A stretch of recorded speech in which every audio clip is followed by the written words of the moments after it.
You see, in this world, there's two kinds of people, my friend.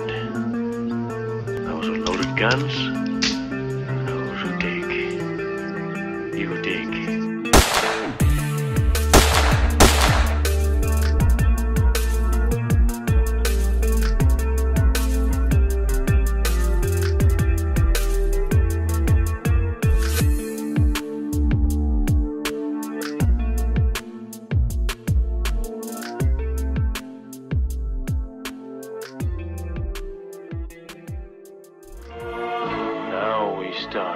Exemple concret. On va prendre l'action Coca-Cola. Coca-Cola qui cote actuellement 53,68 $. On va d'abord regarder ce qu'aurait fait Jean sur ce cas de figure. Jean aurait fait sa petite analyse rapide. Il aurait vu que le dernier point haut ici avant la crise du Covid au mois de mars était là. Et que la tendance depuis le point bas ici là est globalement haussier et que voilà, pas vraiment de raison à ce que ça n'aille pas par ici là comme ça. D'accord, donc Jean s'est mis une prise de profit à 60,13 $ qui correspond à ce niveau là ici. Voilà son, comme dirait Chicandier, voilà son analyse. Donc il va rentrer sur ce trade avec ses 100 actions. Alors on partira toujours en termes de comparatif, entre Jean et Paul, on partira toujours sur le volume de 100. Vous avez bien compris par rapport à l'exemple précédent et aux exemples de la semaine dernière que de toute façon, au niveau performance, que Jean rentre à 100, 1000, 10 000 ou 1 million d'actions ou 1 million de dollars, il fera la performance du sous-jacent, ni plus ni moins. Donc, Jean, il va rentrer à 53,68 $ pour acheter 100 actions. Donc ça lui fait un investissement de 5368, hein, on va le marquer là, 5368, 5368 $. Et donc, si son scénario se déroule comme prévu, il sortira, donc il coupera sa position, il revendra à 60,13 $, ce qui lui fera une plus-value de 6,45 $ multiplié par 100, ça nous fait 645 $. 645 $. Donc une performance de 12% sur cette opération. Donc 12% de profit sur investissement normal. J'investis 5368 $ pour 100 actions Coca-Cola qui coûtent 53,68 $. Ça monte à 73. La différence entre la sortie et l'entrée, c'est 6,45 $ x 100, soit 645 $, soit un retour sur investissement, une performance de ce trade de 12%, ce qui est déjà très bien. Maintenant, on va prendre Paul et on va regarder comment ça va se passer du côté de Paul. Paul, déjà, il va aller sur Option Profit Calculator. Option Profit Calculator, c'est un site en anglais qui va vous permettre de calculer vos stratégies, vos rendements, monter vos stratégies face au marché avec les options. Donc déjà, on voit que comment ça se présente. Vous avez tout d'abord sur la page d'accueil l'ensemble des stratégies que vous pouvez appliquer sur le trading d'options. Donc on remarque qu'il y a énormément de stratégies et qu'on a déjà un peu plus de possibilités que l'investisseur standard qui lui n'a qu'une stratégie qui est je rentre, j'espère que ça monte et si ça monte, je sors plus haut pour effectuer une plus-value comme l'a fait Jean sur Coca-Cola juste précédemment. Du coup, on est un peu plus armé face aux trois types de marchés, haussier, baissier ou latéral, et on a toujours une stratégie en fonction du marché, qu'il monte, qu'il baisse ou qu'il ne fasse strictement rien. Du coup, ce qui nous intéresse aujourd'hui, c'est l'achat de call. Donc on va aller cliquer sur long call. Long, c'est achat dans le milieu du trading et short, c'est la vente. Et donc un call, il nous rappelle que c'est pour un marché plutôt bullish, donc c'est déjà pas mal. Ça, on vous a expliqué avant que l'achat de call, c'était pour un marché haussier. Du coup, ça prouve qu'on ne marche pas à côté de nos grolles, à côté de nos pompes et que on est bien sur le vélo. On va aller chercher ici. Vous allez renseigner, donc déjà, pardon, on a le titre de la stratégie, le rappel de qu'est-ce que c'est comme stratégie, et ensuite vous avez une première fenêtre à remplir qui est le ticker du sous-jacent, donc Coca-Cola CKO. Si vous ne connaissez pas le ticker de votre option, de votre action, vous tapez ticker Coca-Cola sur Google, ça sort. Voilà, quand on ne sait pas, vous demandez à Google, 8 ou 9 fois sur 10, Google a la réponse. Bien sûr, on vérifie que la réponse de Google ne soit pas complètement idiote, on croise les données et les informations. Et on va appuyer, donc on continue sur Coca-Cola, le symbole KO, ticker KO, on récupère son cours de l'action. Aujourd'hui 53,68 $, c'est le cours à la fermeture. Hier soir, on est samedi. Aujourd'hui, donc hier soir, fermeture du marché de Wall Street, ça a fermé à 53,68 $. C'est pas mal, on est le week-end, du coup le cours va pas bouger entre deux exemples, c'est plutôt bien. Vous allez ensuite aller dans le formulaire pour options. Vous avez deux choix, soit acheter, soit write, soit écrire. Pourquoi écrire? Et c'est ça qui est intéressant sur le terme écrire, c'est qu'on est, une fois de plus, pas en train de trader l'action, on est en train de trader les contrats. Donc quand vous achetez un contrat, vous achetez un contrat, mais quand vous le vendez, quelque part, en fait, vous êtes le rédacteur de ce contrat, vous allez l'écrire et le vendre à quelqu'un. Du coup, dans le milieu des options, on achète ou on écrit un contrat. Quand on vend un contrat, on écrit un contrat. Le choix se fait là. Et donc aujourd'hui, on va aller sur Buy, on va parler de l'achat. Du coup, ensuite, il va falloir aller sélectionner quel contrat on veut acheter. Pour ça, on va aller sélectionner l'option, on appuie sur Select Option, et on va avoir la fenêtre de la chaîne d'options qui va apparaître comme ceci. Donc comment ça se présente? Vous avez les échéances en haut, avec toutes les dates d'échéance disponibles. Vous avez à droite du tableau, donc on va aller chercher au 21 janvier 2022, parce qu'on a dit qu'on achetait loin, donc on va aller chercher des contrats qui expirent fin janvier 2022. On a sous cette date donc la chaîne d'options, à gauche les calls, à droite les puts, au milieu les prix d'exercice, les strikes, à droite on verra la semaine prochaine, à gauche les calls, donc ce qui nous intéresse. Dans toutes les chaînes d'options, vous verrez, il y aura toujours deux couleurs grisées, enfin deux couleurs, alors c'est grisé ou ça peut être d'autres couleurs, hein, mais il y aura des prix divisés en deux couleurs. Ici c'est gris, ici c'est blanc. Le cours de l'action, on a dit que c'était 53,58 $, donc là il se trouve entre 52,50 et 55. Vous avez compris que ici on est à la monnaie et que les prix d'options qui sont dans l'espace blanc sont dans la monnaie. Et les C qui sont en dehors de la monnaie sont dans la zone grisée. Du coup, on va aller regarder ce que ça donne un strike en dehors de la monnaie. Par exemple, ici à 65 $. Je crois qu'on a mis un TP 60, voilà, 65 $. 65 $ pour 49, donc on va regarder 65.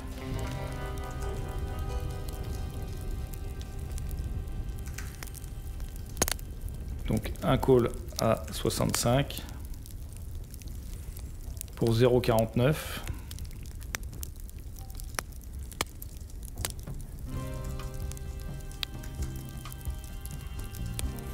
On se rappelle donc, notre contrat se retrouve ici, notre prix d'exercice est ici, et on se rappelle que le seuil de rentabilité, donc le niveau à partir duquel on sera rentable, c'est P plus C, donc ici 65,49 $, 65,49 $.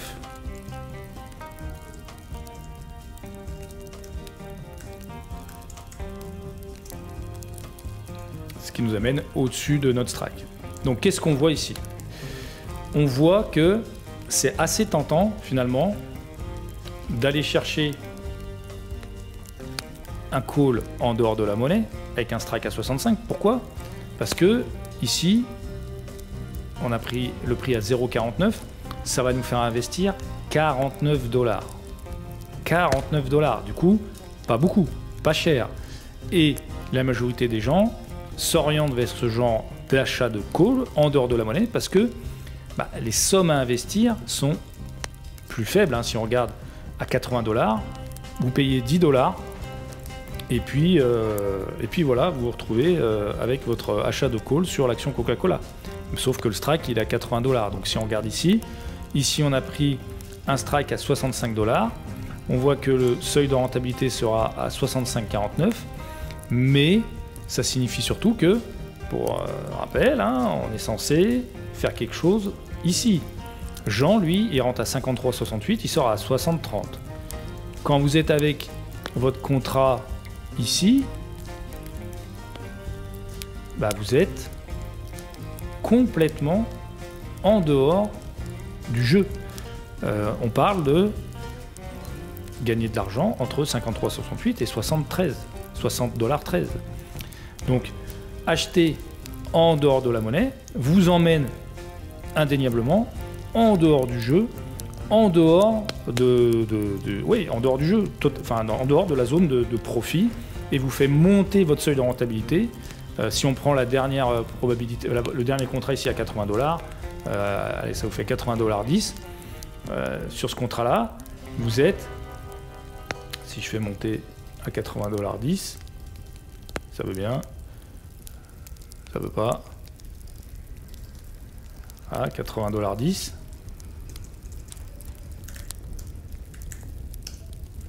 ça vous emmène là-haut.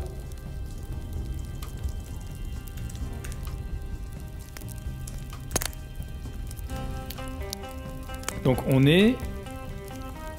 vous ferez du profit ici, quand le cours sera là-haut.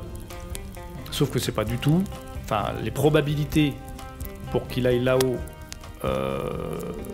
avant le janvier 2022, c'est possible, on est d'accord, hein, mais les probabilités sont beaucoup plus faibles que si vous êtes dans ce trade-là. De toute façon, on compare le trade de Jean entre 53,68 et 73. Donc, en dehors de la monnaie égale en dehors du jeu.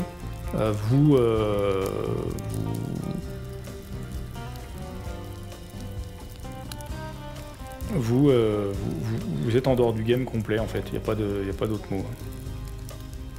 Maintenant, on va regarder ce que ça donne à la monnaie. À la monnaie, on va dire à 55, 2,53 de coût.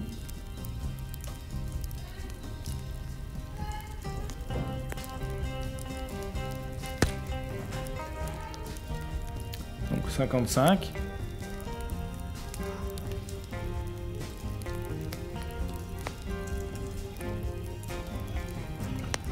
Donc 2,53.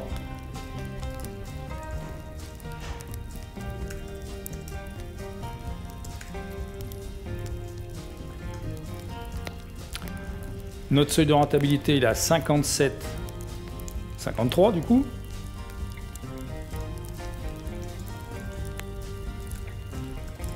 Seuil de rentabilité, je rappelle, c'est P plus C, le strike plus la prime.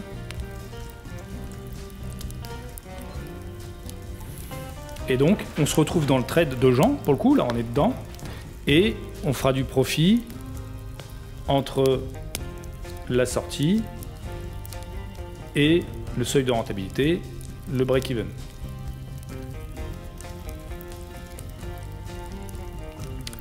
Ça nous fera une somme gagnée de donc 57,53, donc 60,13 moins 57,53, 2,60 $.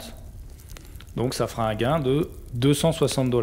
On va le marquer ici pour mémoire. 260 $.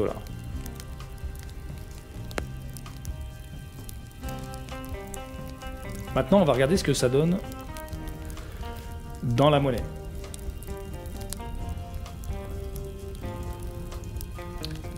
Dans la monnaie, on va aller chercher par exemple à 42,50 ici, avec un coût à 11,40. 42,50, 11,40.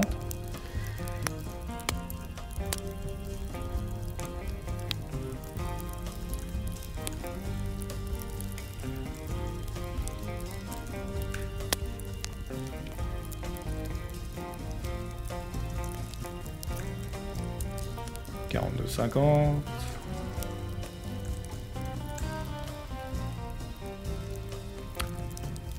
Ça nous amène notre contrat ici avec un seuil de rentabilité donc de 42,50 plus 11,40 qui nous fait un seuil de rentabilité à 53,90.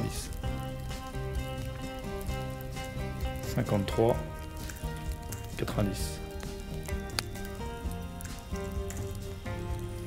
Donc vous voyez déjà que le seuil de rentabilité se retrouve un petit peu plus haut que le cours actuel, mais que si l'action continue de monter, on a de fortes probabilités de pouvoir être rentable assez rapidement.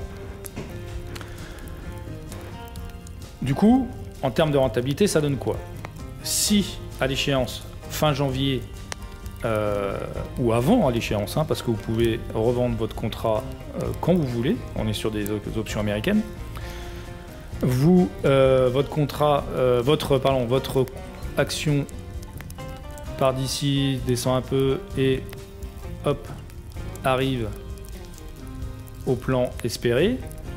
Si vous revendez à 73 votre contrat, à 60,13 $, pardon, votre contrat, votre gain sera de 60,13 $ moins 53,90, soit 6,23, soit 623 $.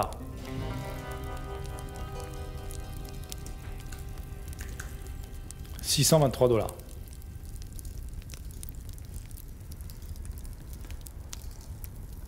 On récapitule tout. Donc, Paul a investi 1140 $ et a gagné donc 623 $. Ce qui nous fait une rentabilité de 54%.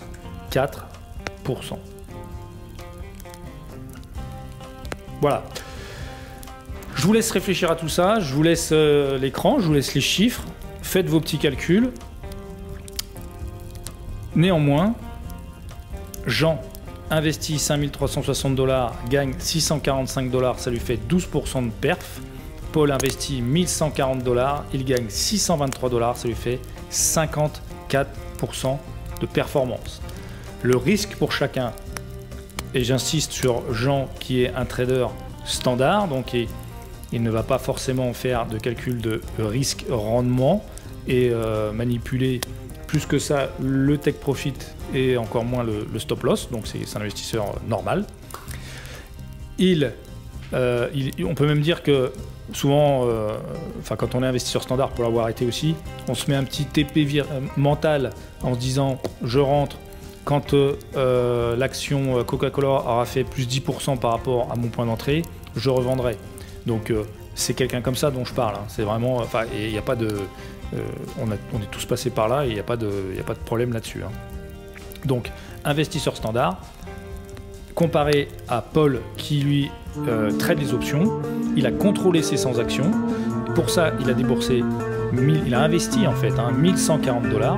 Il a récupéré 623 $, soit une performance de 54%.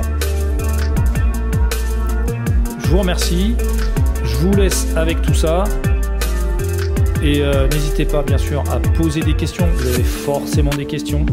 Donc posez-les en commentaire, posez-les sur le groupe Facebook, posez-les sur Twitter. On se fera un plaisir de vous répondre. Et bien évidemment, si il y a d'autres traders d'options quelque part en France, et je sais que on n'est pas des milliers en tant que particulier à trader les options, n'hésitez pas à vous manifester et on serait vraiment content d'échanger avec vous. Merci à tous pour votre temps et votre attention. N'oubliez pas que ce contenu est entièrement gratuit et si cette vidéo vous a plu, alors n'hésitez pas à vous abonner, liker et partager pour nous encourager. À très bientôt, ciao!